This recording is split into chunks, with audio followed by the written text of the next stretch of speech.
The morning Ethan Carter walked outside and saw his fence gone, he knew something was terribly wrong. The wooden posts he had built with his own hands had vanished overnight, leaving his land wide open. But what shocked him even more was the message waiting in his mailbox. This story begins with a quiet property line dispute, but it ends with a steel wall no one in the neighborhood expected. And the twist behind that wall would leave the entire HOA speechless. Ethan had moved into the small countryside neighborhood 5 years earlier. Unlike most homes in the community, his property bordered an open gravel road used mostly by maintenance trucks and delivery vehicles to protect his yard and keep vehicles from cutting through his land. Ethan built a simple wooden fence along the edge of his property.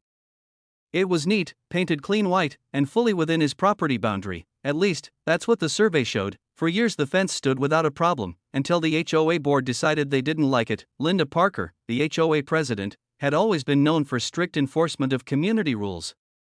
Lawn height, mailbox colors, driveway stains, nothing escaped her attention. One afternoon she sent Ethan a notice claiming his fence interfered with community vehicle access. Ethan calmly replied with the official land survey proving the fence sat entirely on his property. The conversation ended there, or so he thought. Because 3 weeks later, the fence disappeared. Ethan stood in the grass staring at the empty ground where the posts once stood, and parked just beyond his yard were fresh tire marks from large trucks that had clearly driven straight across his land. Someone hadn't just removed the fence, they had cleared the path, and Ethan had a growing suspicion about exactly who made that decision. But what the HOA didn't realize was that their quiet overnight move had just triggered a response they would never forget. Because Ethan Carter believed in solving problems permanently, and this time, wood wouldn't be the material he used. By noon, Ethan had already received 3 messages from neighbors asking what happened to his fence. He answered none of them. Instead, he walked directly to the HOA office located beside the small neighborhood park. The door was open, and Linda Parker sat behind her desk reviewing paperwork. She barely looked up when Ethan entered. "Good afternoon," she said calmly. "How can I help you?" Ethan placed a photo on her desk. It showed the empty property line where his fence had stood just hours earlier. Linda glanced at the image and sighed. "Yes," she said, folding her hands. "That situation has been resolved." "Resolved?" Ethan asked quietly. "The board determined the fence was obstructing necessary service access," she explained. "Maintenance vehicles need that route." Ethan remained calm. "That fence was entirely on my property." Linda nodded slightly. "The HOA has easement rights for emergency access." Ethan had heard the word before, but something about the way she said it didn't sit right. "Can I see that easement agreement?"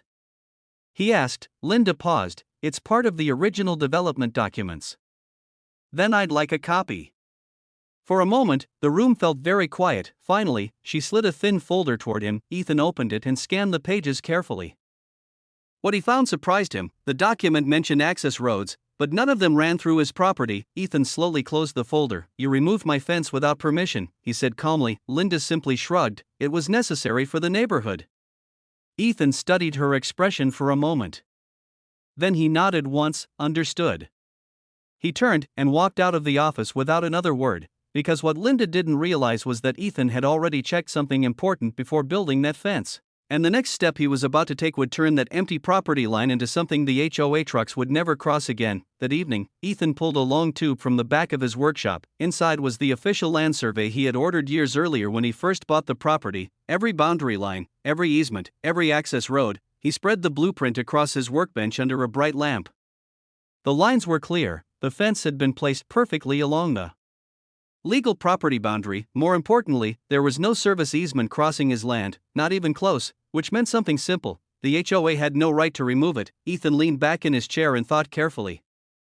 He could call a lawyer, he could file complaints, but he knew how long those battles could take. Instead, Ethan had a different idea, something stronger, something permanent. The next morning he made 3 phone calls. The first was to a metal fabrication company in the nearby city, the second was to a structural engineer, and the third was to the county building office. By the afternoon, Ethan had the answers he needed. Yes, he could build a structure on his property line. Yes, it could replace the old fence. And yes, it could be made from steel. 3 days later, a flatbed truck rolled slowly down the gravel road carrying long dark panels that gleamed in the sunlight. Neighbors gathered on sidewalks to watch. The panels were massive, thick, industrial. and when workers began installing them along Ethan's property line, it became clear that this wasn't just another fence, it was a wall, a solid steel barrier nearly twice the height of the old wooden fence. But the real surprise came when Linda Parker drove by that afternoon and saw what was rising from the ground. Because the trucks that once crossed Ethan's land had just lost their shortcut. And the HOA president was about to realize that removing one fence had created a much bigger problem. By the second day of construction, the steel wall had already stretched halfway across Ethan's property line. Each panel stood tall, dark gray, and perfectly aligned, anchored deep into concrete foundations. Workers moved carefully, welding sections together while sparks briefly flashed in the afternoon sunlight. Neighbors gathered along the street, whispering and pointing. No one had ever seen anything like it in the neighborhood, where the old white wooden fence once stood quietly. A towering steel barrier now blocked the entire route maintenance trucks had been using. Ethan watched from his driveway, arms folded calmly. He wasn't angry. He wasn't trying to cause trouble, he was simply protecting his land. Around noon, a familiar black SUV rolled slowly toward the construction site. Linda Parker stepped out quickly, her expression shifting from confusion to disbelief as she stared at the wall. "What exactly is this?" she demanded. Ethan walked over calmly. "It's my new fence," he said. Linda looked up at the steel panels rising above them. "That's not a fence. That's a fortress." Ethan shrugged slightly. "It's fully within my property line." Linda crossed her arms. "You're blocking community access." Ethan pointed toward the survey map resting on a nearby table. "There's no access route here." For the first time since the situation began, Linda didn't immediately respond. Because she knew the truth, the shortcut trucks had been using was never officially approved, it had simply been convenient. But convenience wasn't the same as permission. Linda looked at the half-finished wall again, and suddenly she understood something. Once that barrier was complete, no vehicle would ever pass through Ethan's property again, not maintenance trucks, not delivery vans, not anyone. But the biggest surprise was still coming, because Ethan hadn't just built a wall. He had built something the HOA board hadn't even considered yet. The steel wall was finished by the end of the week. It stretched across the entire edge of Ethan's land like a quiet line of certainty. Strong, clean, and impossible to drive through. At first, the neighborhood simply watched. Then the first delivery truck arrived. The driver slowed at the end of the gravel path, stared at the steel barrier, and turned around in confusion. Soon after, a landscaping truck arrived. It stopped in the same place, and turned around again. What the HOA board had quietly forgotten was something important. For years, service vehicles had been using Ethan's land as a shortcut to reach the back side of the neighborhood. Without that path, the route suddenly became much longer, much narrower, and in some places, completely inaccessible for large trucks. By Monday morning, the HOA office phone started ringing. Trash pickup companies complained about access issues, landscapers reported delays, maintenance crews struggled to reach certain properties, and every single problem led back to one place, the steel wall. Linda Parker drove past it 3 times that day, each time slowing down just long enough to look at the barrier that had replaced Ethan's fence. What once seemed like a small decision now had consequences spreading across the entire community. That afternoon, the HOA board called an emergency meeting. Neighbors filled the room, and at the center of the discussion was a single question. How could they fix a problem they had created themselves? But when Ethan finally stood up to speak, his calm answer surprised everyone, because the solution he offered wasn't revenge, it was something much simpler, and much more fair. The HOA meeting room buzzed with quiet tension as residents filled every chair. At the front of the room, the board members shuffled papers and whispered among themselves. Linda Parker sat unusually silent. For years she had controlled the meetings with confident authority.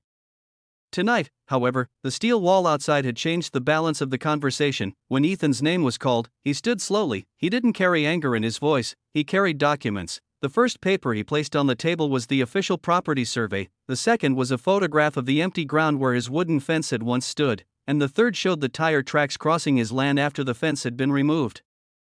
The room grew quiet. "I built a fence on my property," Ethan said calmly. "It was removed without permission." No one interrupted. "I replaced it with something stronger," he continued. "Also on my property." Linda finally spoke. "You're disrupting neighborhood services." Ethan nodded. "I'm protecting my land."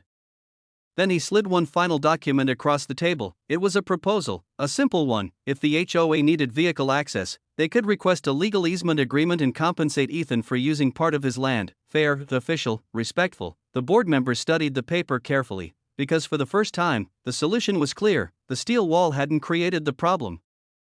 It had simply exposed one that had existed for years, and now the HOA had to decide how to move forward, but the final decision would surprise the entire neighborhood. 2 weeks later, the steel wall still stood strong along Ethan Carter's property line, but something had changed. A new gravel path had been carefully built along the very edge of his land, marked clearly with official boundary posts. The HOA board had approved a formal easement agreement. This time, everything was done the right way. The community compensated Ethan fairly for the land access, and trucks now used the new route without crossing the rest of his property. The solution was simple: respect the boundary, respect the owner, and suddenly the tension that once filled the neighborhood disappeared. One quiet afternoon, Ethan walked along the edge of his land, looking at the steel wall that had started the entire conversation.